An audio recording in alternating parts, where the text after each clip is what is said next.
علامہ نصیر الدین طوسی انہوں نے ایک اپنی کتاب ہے ان کی تجرید الکلام، اس میں بڑی خوبصورت بات لکھی، اللہ اکبر۔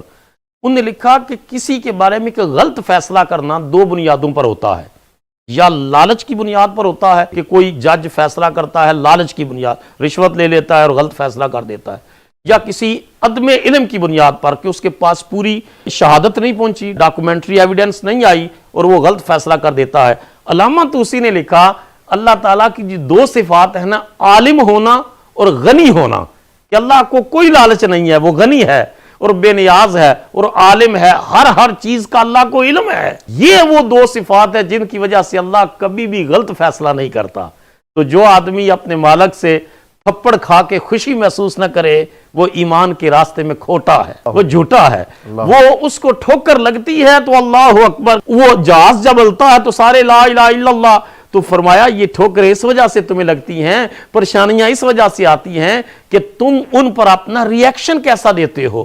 اللہ کے بارے میں بدگمانی نہ کرو۔ اور صبر، تو صبر کا اتنا بڑا اجر ہے کہ سب سے بڑی بات یہ ہے، فرمایا ان اللہ مع الصابرین، صبر کرنے والے کو اللہ کی معیت نصیب ہوتی ہے۔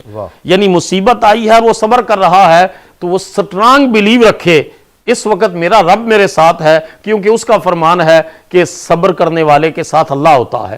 تو یہ بات، دوسرا یہ ہے ریوارڈ یہ ہے کہ اس پر آسمان سے قرآن مجید نے کہا بلیسنگز اترتی ہیں۔ تیسرا یہ ہے کہ اس کے درجے بلند ہوتے ہیں۔